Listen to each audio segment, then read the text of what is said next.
wabarakatuh. Waalaikumsalam warahmatullahi wabarakatuh. Alhamdulillahirabbil alamin wa bihi nasta'in ala ummatin wa salatu wassalamu ala asrofil anbiya'i wal mursalin wa ala alihi wa sahbihi ajma'in amma ba'du. Sebelum memasuki pelajaran penilaian, kawannya kelas bersihkan terlebih dahulu. Ayo, mulai. Setelah ada sampah diambil, berikutnya pada untuk diri silakan ambil.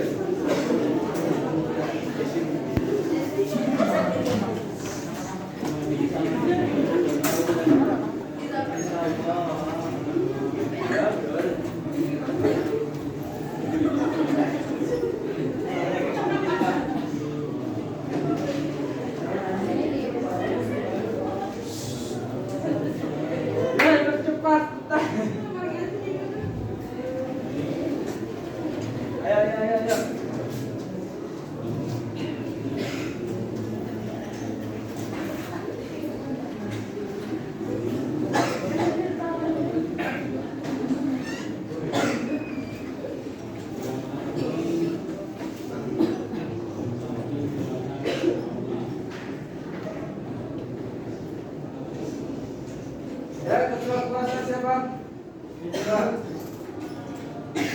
Kita itu Assalamualaikum warahmatullahi wabarakatuh.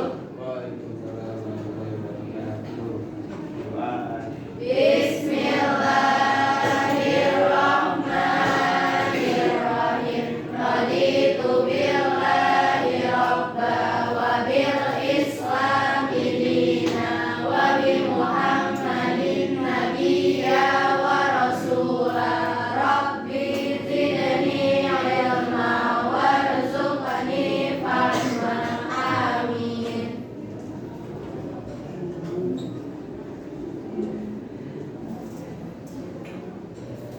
Oke, sebut. Baik, mana ismuhu, mana qul hadir. Ana Hamidah Az-Zahra. Adelia Cahyanti. Asep Saifuddin. Fitriana Jalani. Baiko Wafa. Intan Az-Zahra. Iza Syarifatul Nisa. Kalda Sulmani. Koda Latifah Najwa. Muhammad Halim Kadon. Muhammad Arsyad Fahullah. Muhammad Emi Pasha. Muhammad Eka Yumi. Arya Kusuma. Hasanuddin Nizar. Muhammad Noval. Rata Habib. Najwa Faiz Ahmad. Nora Salsabila. Nawal Minaya. Najwa Tazkiyah. Rafiq Al-Bahri.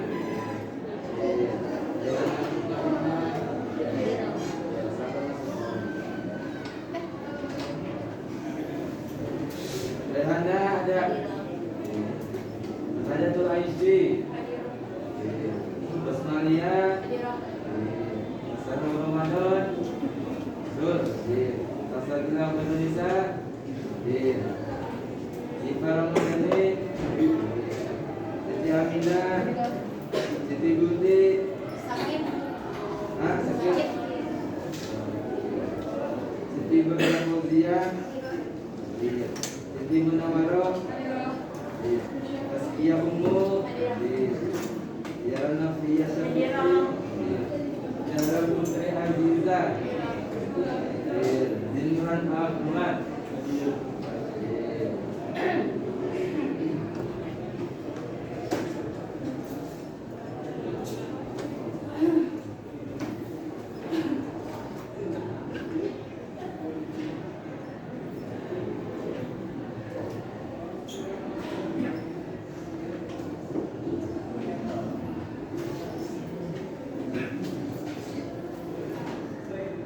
Baik, sebelum memasuki pelajaran kali ini, Bapak ingin menanyakan kepada kalian tentang metode kemarin. Tentang apa? Ada yang tahu metode kemarin apa? Ya. Saudara Bani Abbasiyah, Bapak akan tanya satu-satu ya. Bapak akan bertanya kepada kalian. Yang pertama, siapakah pemimpin Bani Abbasiyah yang pertama? Ya, silakan saudara sekian. Abu Abbas As. Betul, jawabannya Abu Abbas.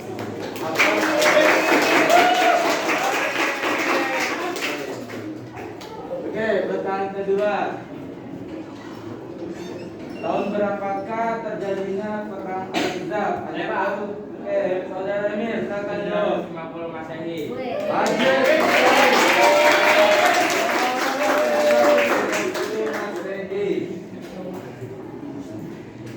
Pada kesempatan kali ini Bapak akan menyampaikan tentang materi selanjutnya yaitu Turki Utsmani atau Daulah Utsmani.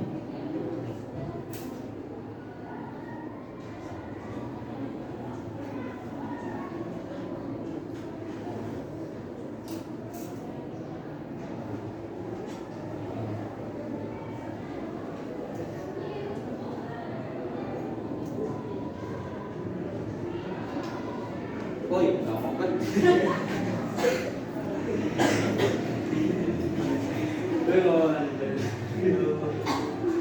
Oke, jadi lanjut. Asal usul Turki Utsmani, Utsmania nama.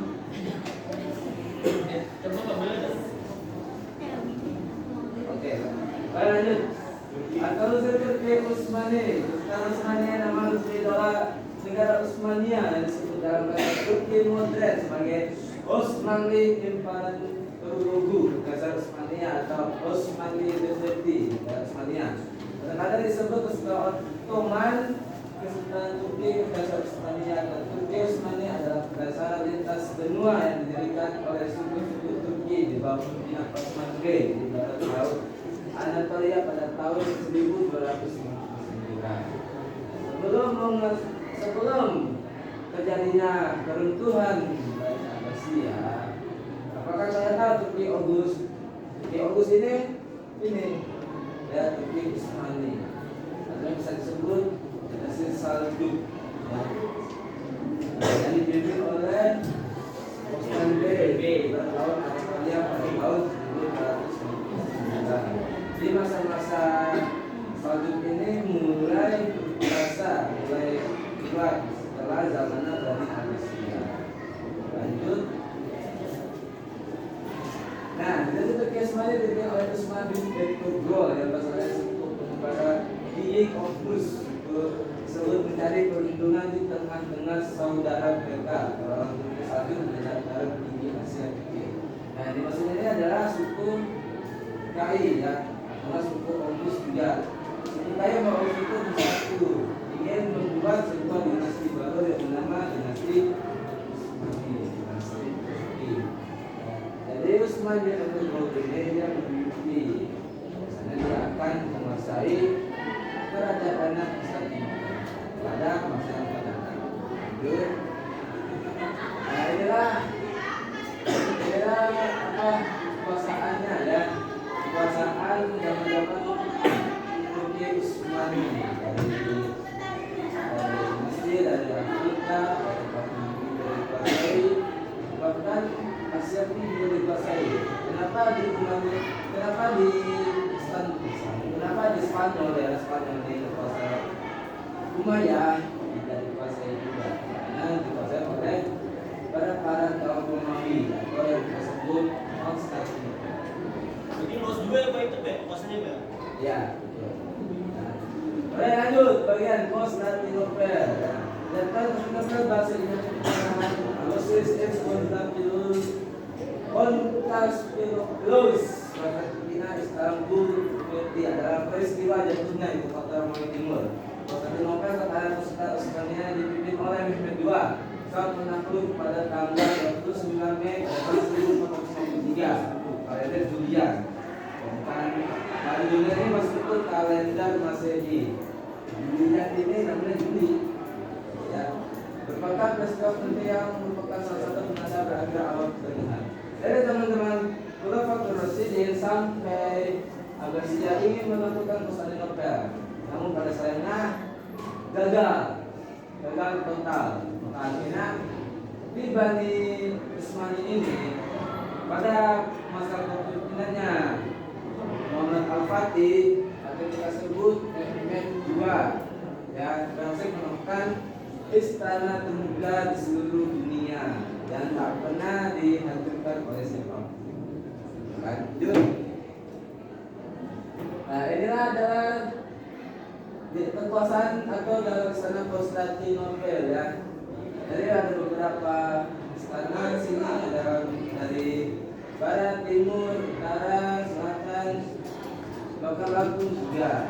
Dari cara strategi ini, Muhammad Al-Fatih ini mempunyai rencana sesuatu. Kadang-kadang dia berbalik arah, kapal tapi tidak lewat lautan, maupun dari belakang dia melewatkan daratan. Juga Muhammad Al-Fatih membangun sebuah senjata yang terbesar atau kita meriam. Bapak apa nama meriam tersebut ya. Oke, pada materi ini sudah selesai tentang Bani Utsmani. Sekarang Bapak membawakan sebuah permainan ya, yaitu permainan cerdas cermat. Jadi kelompoknya itu kelompok laki dan perempuan. Coba bisa dulu ya. Kelompok perempuan di sini kelompok laki. Ayo. Ya.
Nomor soal pertama yang bisa menjawab akan cungkan tangan. Cung tangan ya. Belum selesai ya. Pertanyaan pertama, siapakah pendiri dan Bani Utsmani? Ada yang tahu? Utsmani. Betul.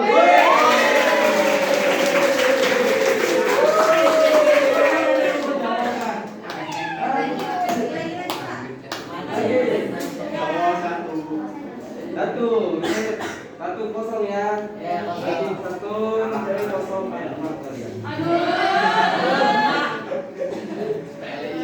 Oke. Pertanyaan selanjutnya, siapakah khalifat terakhir Bani Utsmani? Khalifat terakhir. Ya. Sultan Al-Kanuni. Salah. Ya. Ya. Abdullah kedua. Hah? Abdullah kedua. Salah. Emil. Salah. Ayo tahu.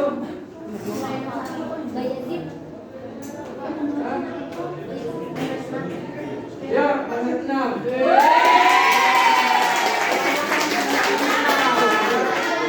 Satu sama. Oke. Pertanyaan selanjutnya, siapakah guru Sultan Mehmed II? Ada yang tahu? Guru. Beliau pernah seorang guru. Ya. Siapakah sang guru? Silakan. Muhammad bin Hamzah Al-Masyaki Al-Umi. Betul. Boleh.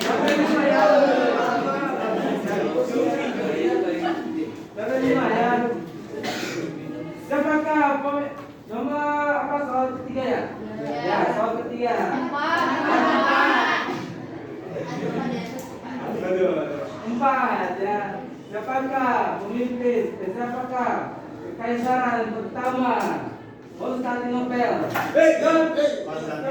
Konstantino satu. Betul. Teman terakhir ya. Aduh. Lagi sama.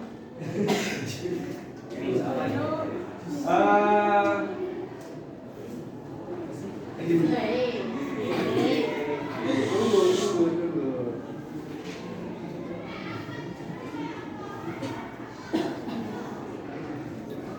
Daulah Turki Utsmani berasal dari salah satu di Turki Barat yaitu sekarang. Semogai. Betul.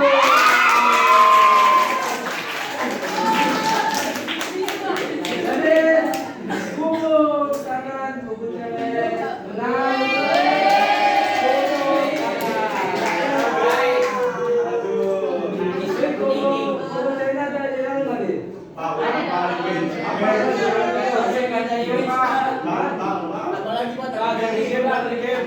Tambah lagi. Iya Pak. Udah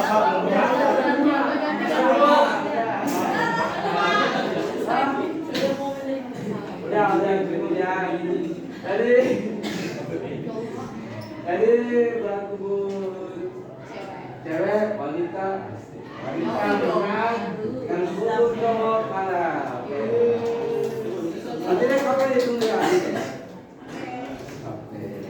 Ya, ada yang bisa kesimpulan atau rangkuman tentang lomba diskon ini? Saya.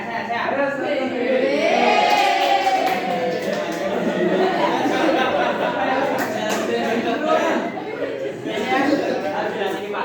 Ya, nggak apa-apa, jelasin setelah ada. Saya akan meresum sedikit penjelasan dari Pak Mahmi bahwa Daulah Utsmani ini terdiri dari suku-suku Utsmani kecil yang ada di barat dan timur, yaitu suku Kai dan Bani Saljuk atau yang disebut Bani Saljuk, lalu membuat suatu kekuasaan atau daulah yang bernama Daulah Utsmani yang dipimpin pertama kali oleh Osman Bey, lalu Osman Bey memiliki kemauan yang saat ini yaitu menaklukkan Konstantinopel, karena harus kita tahu Konstantinopel ini pada zamannya memiliki kekuasaan yang sangat besar untuk Eropa. Jadi ibaratkan kalau Konstantinopel ini jatuh dalam kekuasaan Islam, Eropa pun nggak ada kecil di mata Islam. Akhirnya Nabi Muhammad pernah berkata bahwa akan ada suatu khalifah yang bernama Muhammad yang dijuluki Al-Fatih yang akan melakukan kerajaan Nopel atau Konstantinopel. Yang itu adalah Mehmed II. Mehmed II ini sebenarnya udah beberapa kali percobaan tapi selalu gagal. Akhirnya Mehmed II ini mendapat mimpi bahwa lakukan yang bukan orang biasa lakukan. Akhirnya Mehmed II ini buat kayak ibaratkan, karena Konstantinopel itu memiliki 3 tembok.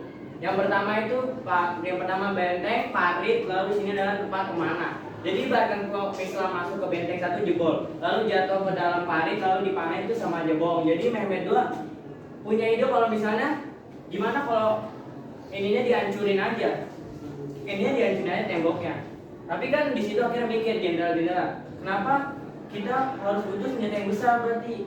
Akhirnya dia bikin meriam yang diameternya 81 dikali 2 berarti mana ya? Segini lah, pokoknya gede. Ibaratkan kalau ya Rayhana tembak hilang lah.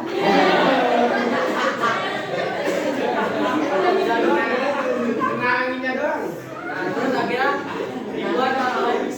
dibuat senjata.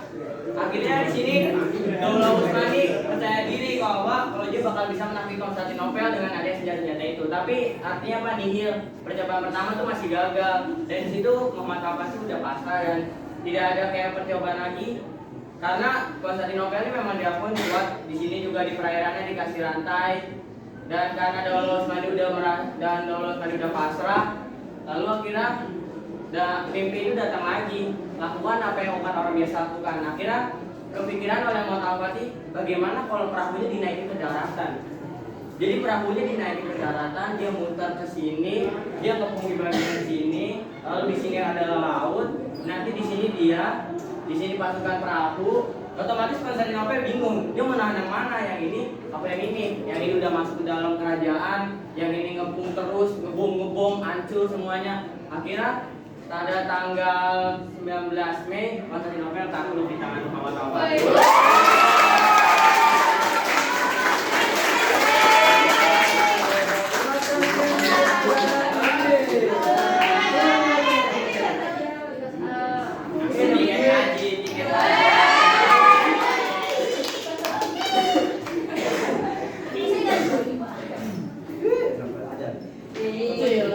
Ya kata tiket haji, Pak.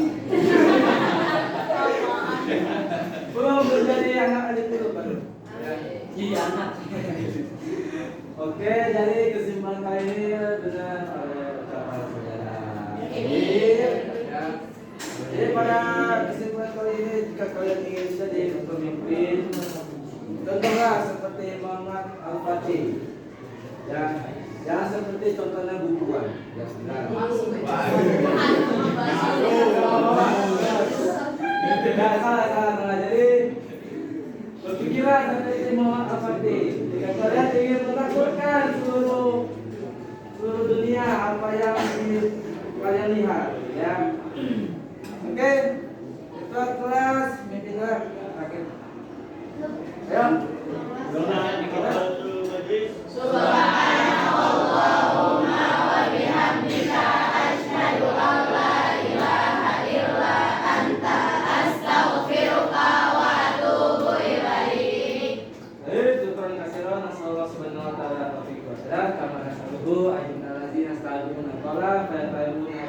Wassalamualaikum warahmatullahi wabarakatuh.